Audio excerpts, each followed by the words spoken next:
Our next speaker, Jess Mazour, Iowa Chair for Sierra Club. We're Americans. Groups that usually don't work together are working together to protect property rights. I think as she speaks, you'll understand you see eye to eye with this young lady.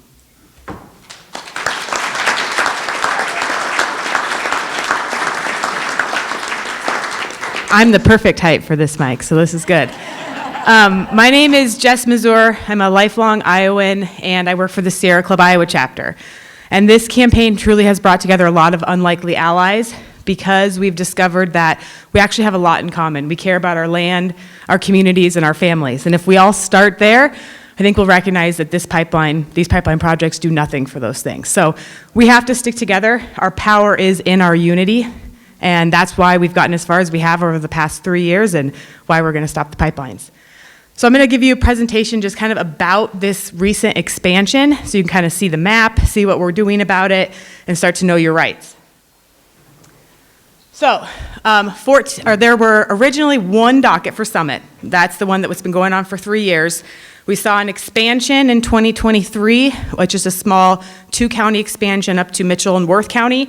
And then just last week, Summit opened up 14 new dockets, and this is to connect to their ethanol plant expansions with Poet and with Valero. So that means that Summit currently has 16 open dockets in front of the Iowa Utilities Board. And 16 dockets, separate dockets, is a blatant attempt to undermine the opposition to the carbon pipelines, because you can't expand something that doesn't exist. You know, they don't have approval for their first docket. What are they expanding? All of these dockets need to be consolidated into one so that we can start over and every landowner along the route has a fair shot.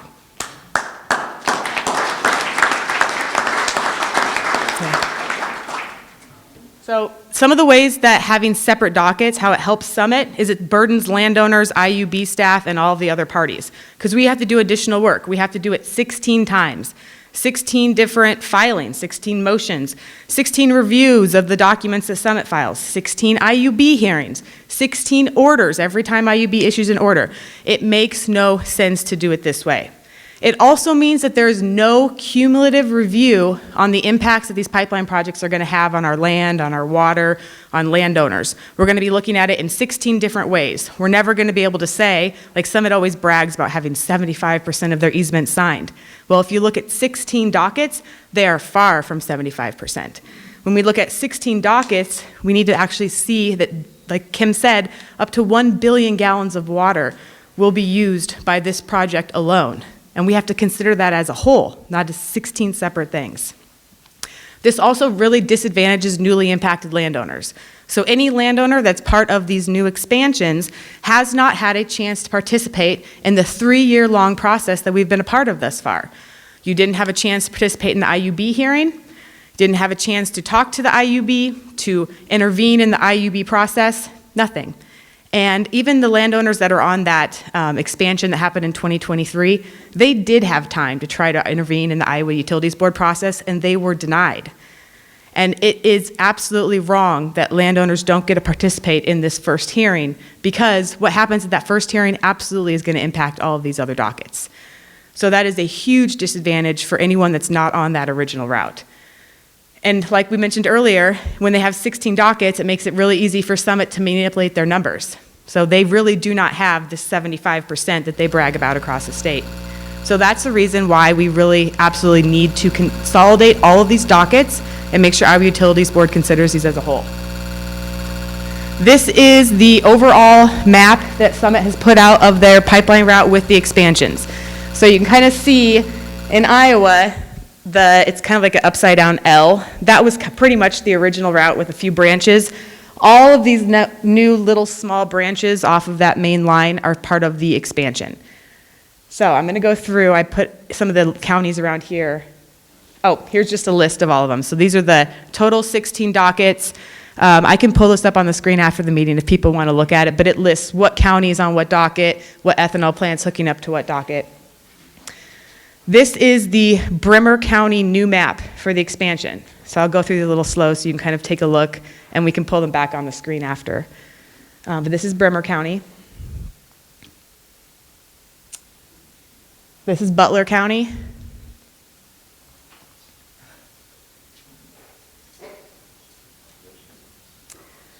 Floyd County.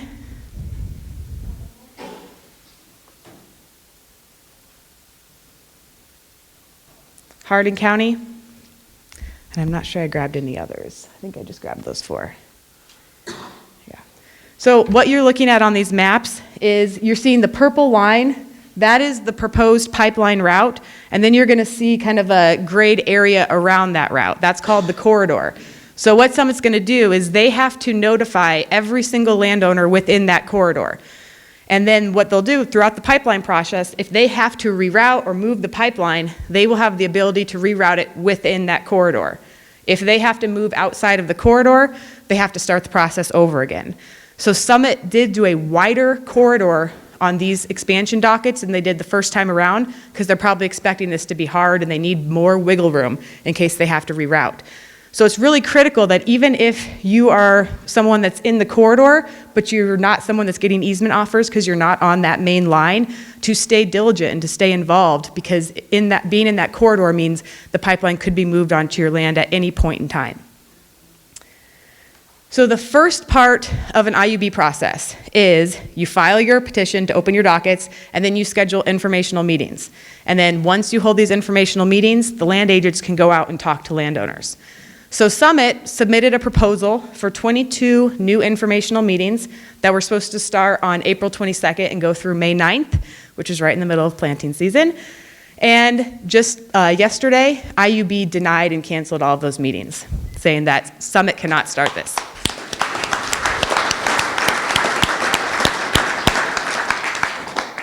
We had a lot of people submit requests to consolidate and to raise a stink about how they're going about this and rushing these new dockets through when we don't even have approval for the first one. And I think it shows that when we do work together, when we take action, we can be successful. And we're never going to win by just one thing that we do. We're going to win by death by 1,000 cuts. By every little thing we can try, we have to keep doing it.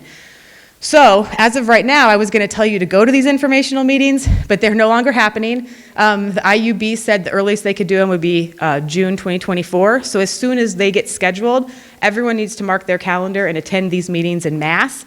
Because what happens at these meetings is the Iowa Utilities Board and Summit are going to give the opportunity, or getting the opportunity to give a presentation to newly impacted landowners. And Summit is not going to have the same kind of meeting that we're having tonight and telling people the truth about their rights and about the pipeline. They're going to be misleading. They're going to tell people this pipeline's as safe as your can of pop.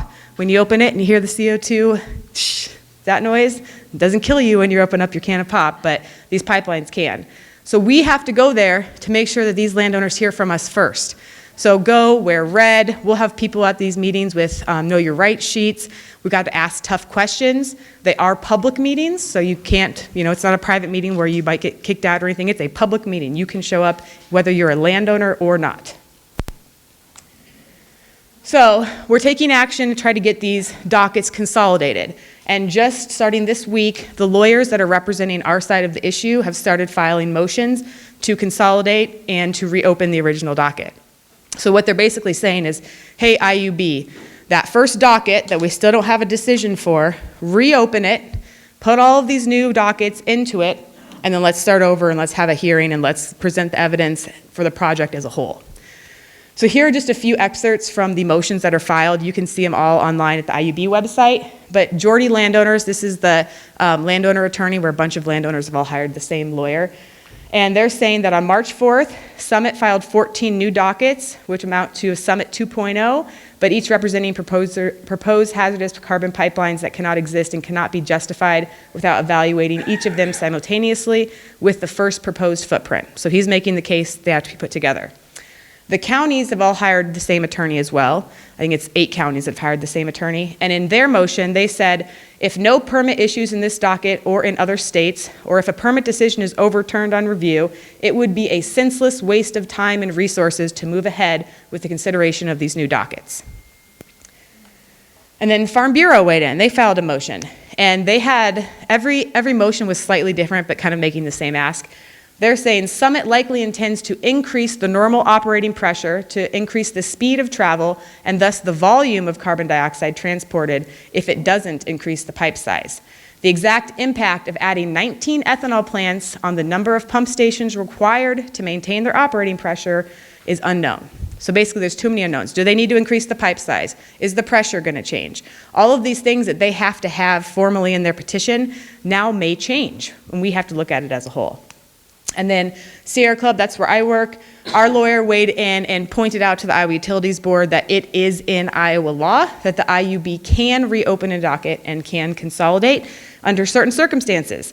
Whether the matter at issue involved common parties or common questions of fact or law, definitely has common parties and common questions of fact or law. Whether consolidation is likely to expedite or simplify consideration of the issues involved, this would definitely be more expedient and simplify it. And whether the consolidation would adversely affect the substantial rights of any of the parties in proceedings. Doing it the way that they're doing it is adversely affecting parties of the proceedings, and then any other relevant factors. So we believe we meet the terms and the rules to be able to reopen that first docket, and we have lawyers, landowners, counties, and other organizations in the state weighing in. So we need your help to do the same thing. The other thing, before we actually give you the action steps, things that we're working on, so it's not just working with the IUB on their docket, but we're all up at the Capitol all the time trying to get bills passed.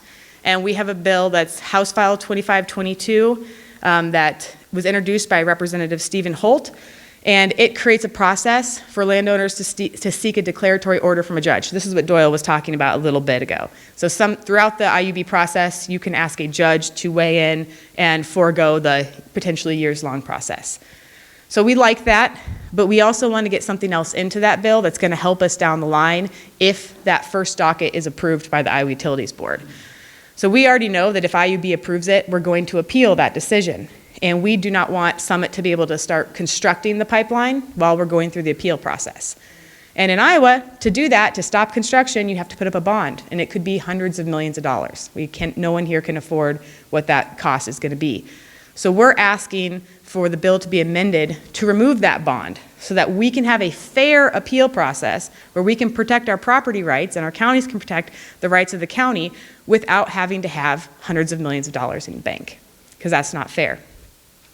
So we're asking legislators to do that.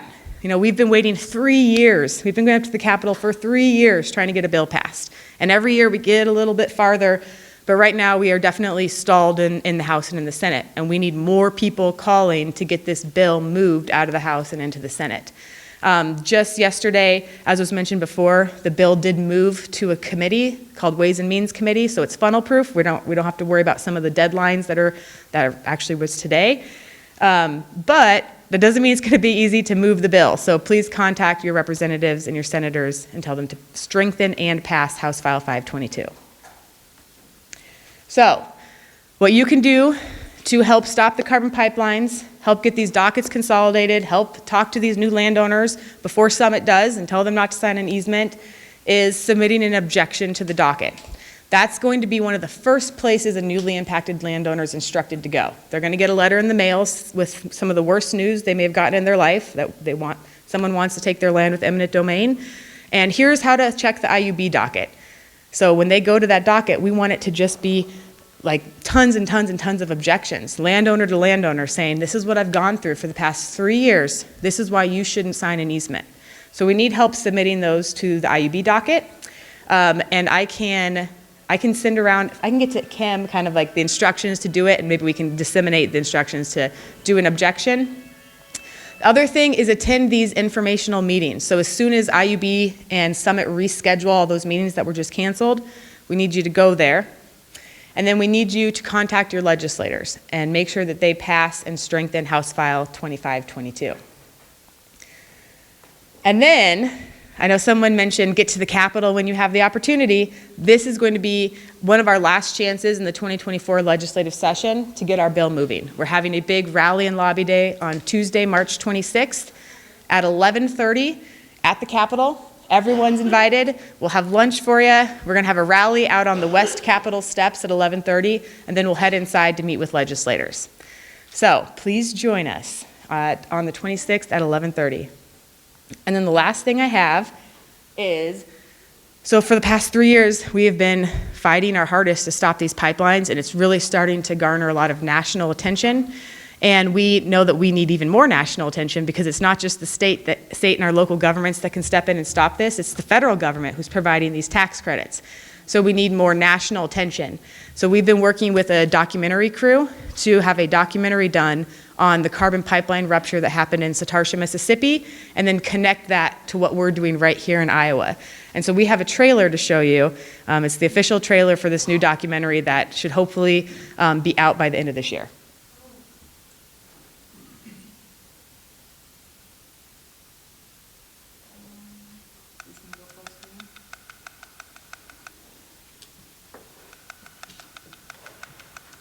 Frankly, society as a whole is working to establish a brand new business, which is the carbon reduction business, and there has to be incentives in place to do that. Pipeline infrastructure is essential to decarbonizing industrial clusters all around this country and moving the carbon to where it can be safely stored or used in products. A proposal that would move carbon dioxide waste from Iowa to Illinois by an underground pipeline is raising concern. Iowa, Minnesota, Nebraska, North Dakota. Transport captured carbon dioxide. Landowners have a lot of questions. If it leaks, if it's close to where you live, what will it do to us?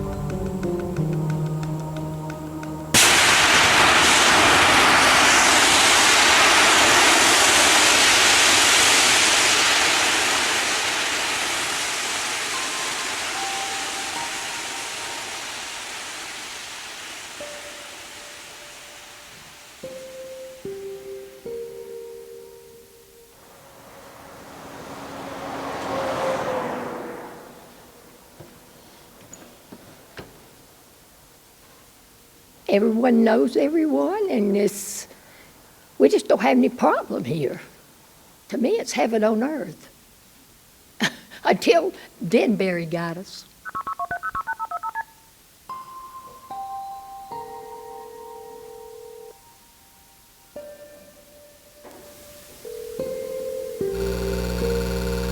Jessica Captain 911. Yes, ma'am. I'd like to call, I guess, like a gas leak or something out here on 433 near Satarsha on the hill. It's like a green fog out here and it smells like rotten eggs. 911. Do I need to be getting out of here? I don't have no way out. My car is down. At 502 Old Hickory Road, there's an unconscious man, and he's in real bad health. My friend, she's laying on the ground, and she's shaking. She's kind of drooling out of the mouth. I don't know if she's having a seizure or not. We heard it, boom, it blew up, just like a big old mushroom cloud. I was about 100 yards away from the explosion. When I called my mom, I said, Mom, this pipeline done blew up. We on our way to come get y'all. After that, I heard no more from him. All the windows were up, the car was off, the car was still in drive, and the driver's foot was still on the gas pedal. All three were unresponsive, unconscious, foaming at the mouth. Looks like they had tears flowing out.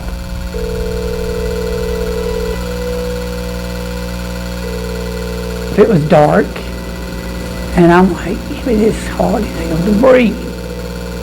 I could see like a white cloud,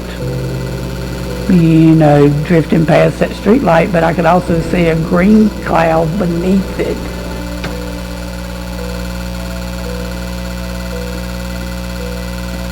Some of my friends were down on the river about a half a mile from here, and we were boiling crawfish, just a friendly gathering. There was nothing different about it until all of a sudden nobody could breathe. Your thoughts wouldn't come out. Your body actually would not function with your mind. It was like being on the worst drunk. Your nervous system just did not function together. It did not. Picked up my mother and got her out to the highway. Her safety was all in my mind. So I just wanted to make sure she was safe.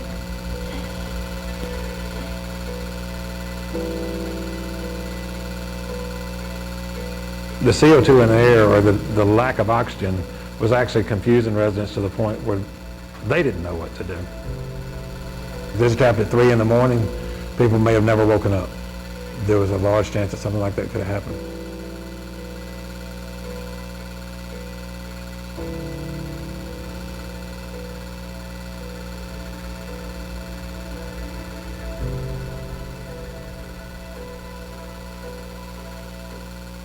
Well, things back to normal in Yazoo County following a gas leak near Satartia on Highway 433. Around 300 people were evacuated and dozens were taken to the hospital.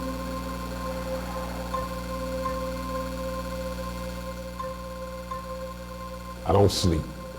I still have headaches every day. I have trouble focusing.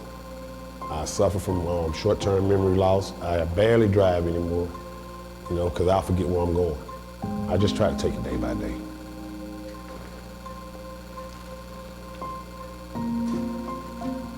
I don't know how I'm feeling right now. I try to stay around my family a lot.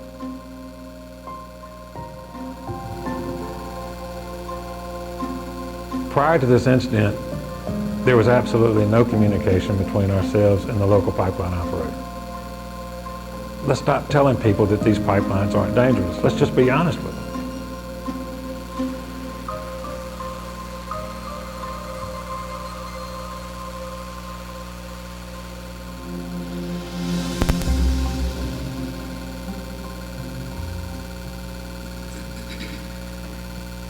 And so they're going to be coming to Iowa potentially over the next year, and South Dakota, North Dakota, to do some filming. So if you see documentary crews, the next part of this story is our story, our fight that we're in right now. So thank you all for coming.